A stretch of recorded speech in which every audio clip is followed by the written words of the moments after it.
Bonjour. L'après-midi est un peu grise. Et comme d'habitude, quand il fait moche, quand il fait vraiment très gris, très sombre, qu'il n'y a plus de lueur d'espoir de voir le soleil, j'ai le moral dans les chaussettes. Vraiment très bas. Euh, je me sens pas mal, ni triste, mais plutôt démotivée. Un peu comme si cette étincelle de motivation qui me guide et me fait me bouger et prendre les projets les uns après les autres et exécuter les tâches les unes après les autres, disparaît quand la lueur du soleil s'éteint. Pas quand elle s'éteint parce que le soleil disparaît de l'autre côté de la planète, la nuit, mais plutôt lorsque le soleil est caché derrière des nuages et que, au lieu de profiter d'une belle journée de soleil, eh bien je rate cette journée de soleil à cause des nuages. Donc c'est un petit peu en fait en lien pour moi avec la notion de temps qui passe et du fait que le temps c'est le plus important. Alors le temps effectivement il va dans une seule direction. Il y a pas mal de débats en physique sur le fait que cette dimension est finalement, quand on regarde les quatre dimensions, les trois dimensions spatiales que sont la longueur, la largeur, la hauteur, qui permettent de décrire l'espace dans lequel nous évoluons. Et donc le temps, cette quatrième dimension, eh bien, lui, il va dans une seule direction. Hein. C'est-à-dire, moi, je peux aller en avant, en arrière, à droite, à gauche, je peux sauter ou bien descendre plus loin en bas. Mais par contre, on ne peut pas revenir dans le temps, on ne peut pas voyager dans le temps, même si c'est un très très grand fantasme qui a été largement exploité, notamment dans le cinéma. Alors le temps, eh bien, il acquiert cette valeur incomparable du fait de cette direction unique qu'on ne peut pas remonter en arrière. Il devient rare et tout ce qui est rare est cher. Donc cher à nos yeux, à notre cœur et surtout pour ceux qui ont la chance finalement d'en être conscients. Parce que plus on est conscient de la préciosité du temps, plus on va prendre à cœur de ne pas le perdre et l'utiliser à bon escient. Et pour l'utiliser à bon escient, on va être conduit à apprendre à se connaître soi-même. Car sinon, comment déterminer quel est le bon usage de notre temps?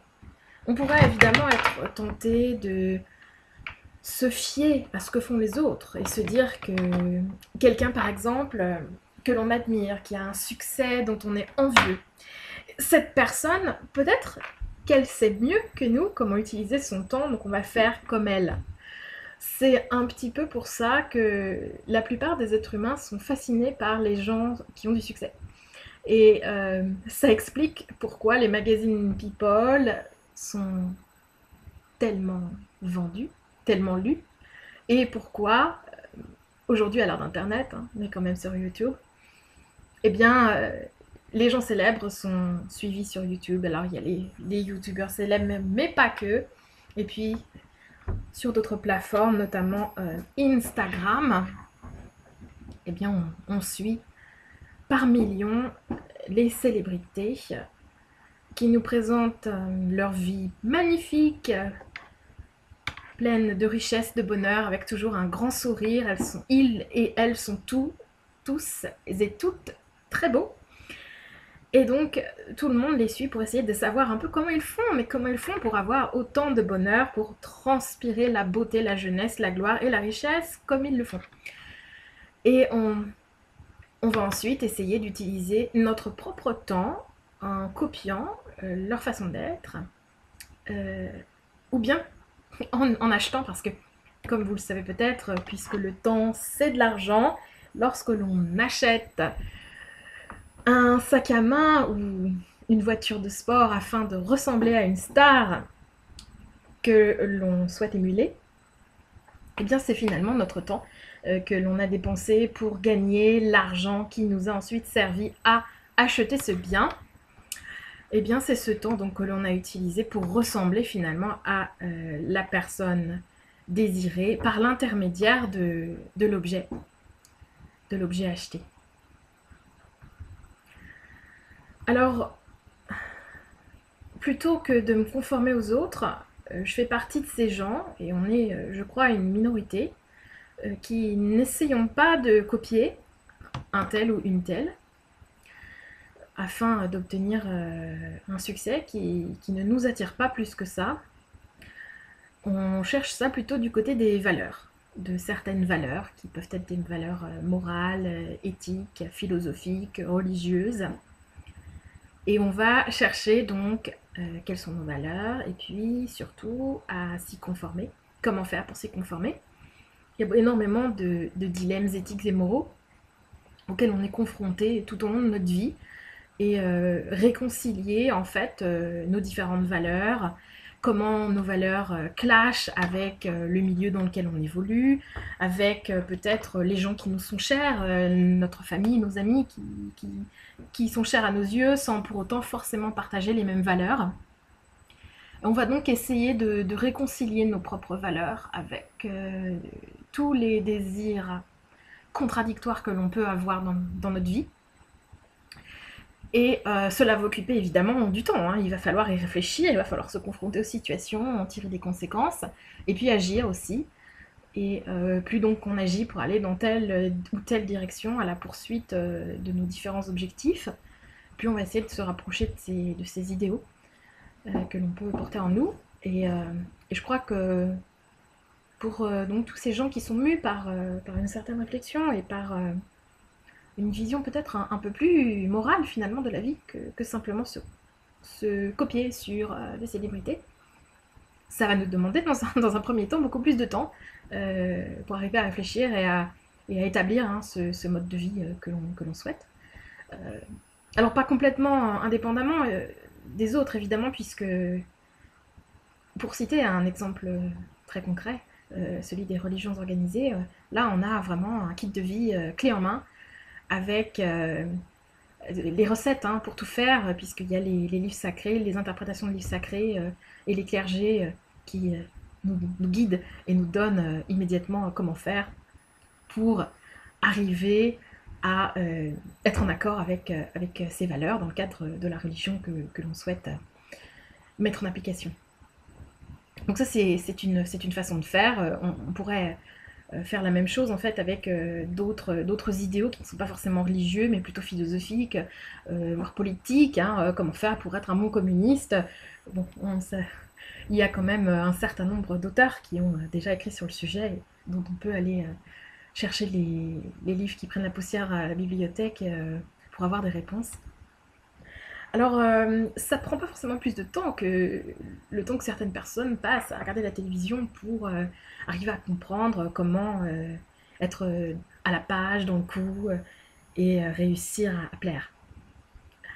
Réussir à obtenir un succès qui correspond à l'époque dans laquelle on vit, et donc qui va être accepté par les gens qui vivent autour de nous.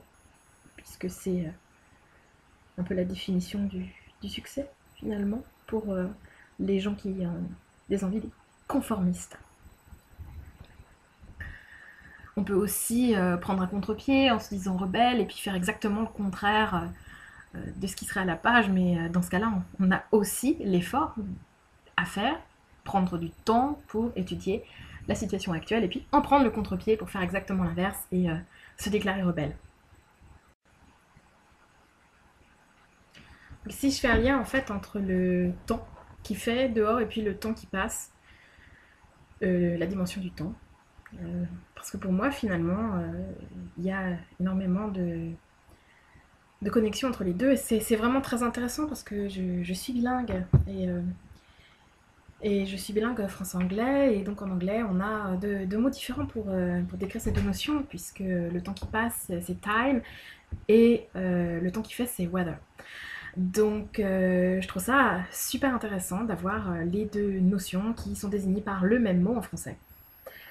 Car pour moi il y a vraiment une similitude finalement entre les deux concepts, puisque le temps qui passe, eh bien il est aussi conditionné par le temps qui fait.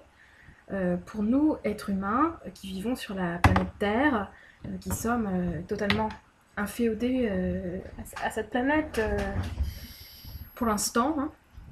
Mais ça risque de durer longtemps. On est dépendant des ressources naturelles de la planète et en particulier, premièrement, en fait, des produits agricoles qui nous nourrissent, ces produits agricoles dont les rendements, les cultures vont largement dépendre du temps qu'il fait.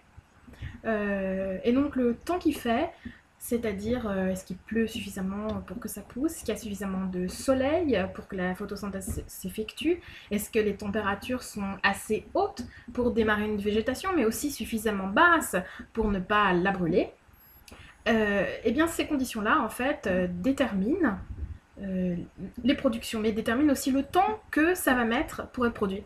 C'est assez intéressant quand on étudie en fait en biologie les conditions qui font qu'une plante va pousser plus ou moins vite et qu'on va obtenir par exemple des récoltes plus ou moins importantes, puisque donc par exemple aux basses températures les plantes poussent beaucoup moins vite qu'à des hautes températures, mais également quand on a un déficit de pluviométrie, donc c'est quand il pleut moins, quand on est en des conditions de sécheresse, eh bien les plantes poussent moins vite.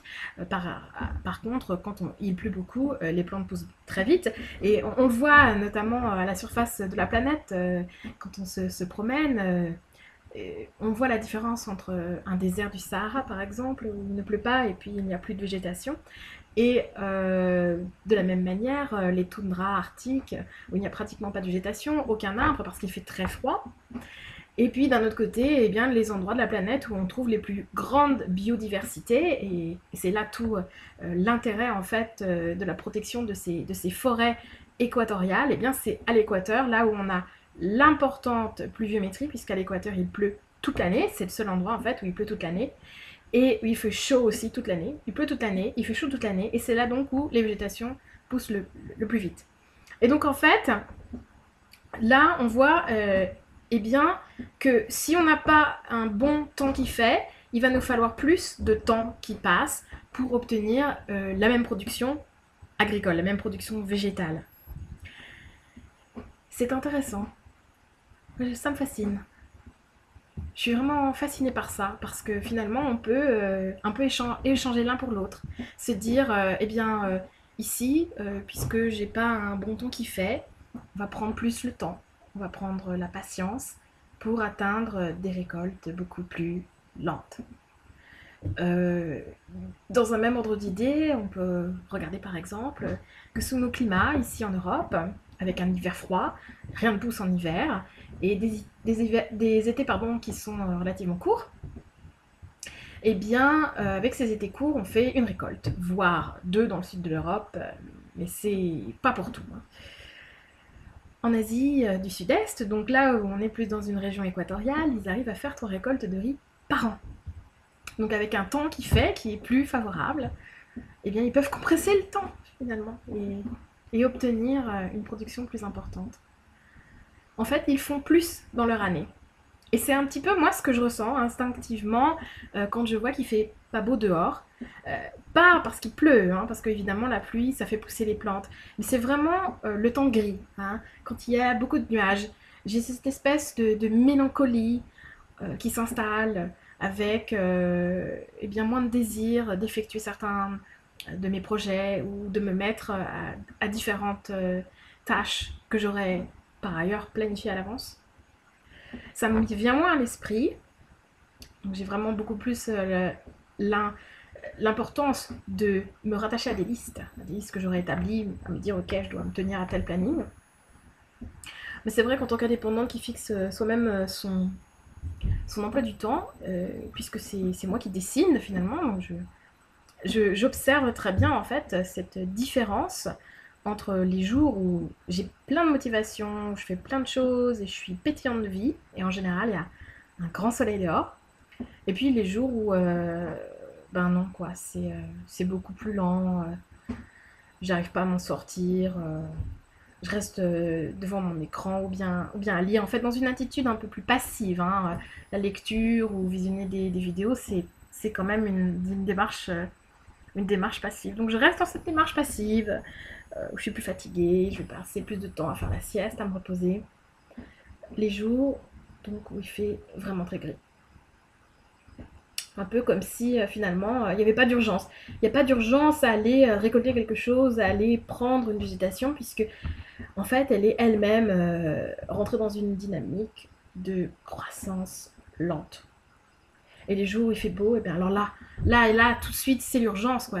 Il faut aller immédiatement saisir le fruit avant qu'il soit trop mûr ou avant que l'oiseau les mange à notre place. Et puis peut-être aussi aller synthétiser un peu de vitamine D.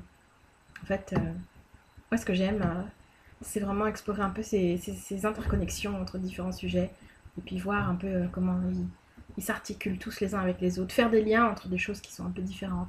Et donc là, je fais le lien entre euh, le temps qui passe, le temps qui est fait, euh, nos valeurs, la production agricole. Et finalement, essayer de replacer un petit peu toutes ces choses parce on est avant tout, des animaux, des homo sapiens, et ça on l'oublie trop souvent. On a perdu un petit peu cette connexion avec tous les masques sociaux qu'on met, hein, toutes ces valeurs morales, ces belles valeurs morales, ces vêtements qu'on porte. Et ils nous déconnectent un petit peu de ce qu'on est et puis de la réalité vraiment basique du fait qu'on est des animaux et qu'on a vraiment des besoins primaires de manger, de boire, qui sont totalement dépendants de notre environnement, de la pluie, du soleil, du temps qui fait, du temps qui passe. Jour après jour, en fait, la pluie tombe et forme une rivière qui vont nous abreuver. Voilà, cette vidéo est déjà assez longue, je vais y mettre un terme. Et j'espère que ça vous inspire et que vous arriverez aussi vous, à faire plus de liens. On a besoin de plus de liens et de moins de biens. Bonne soirée!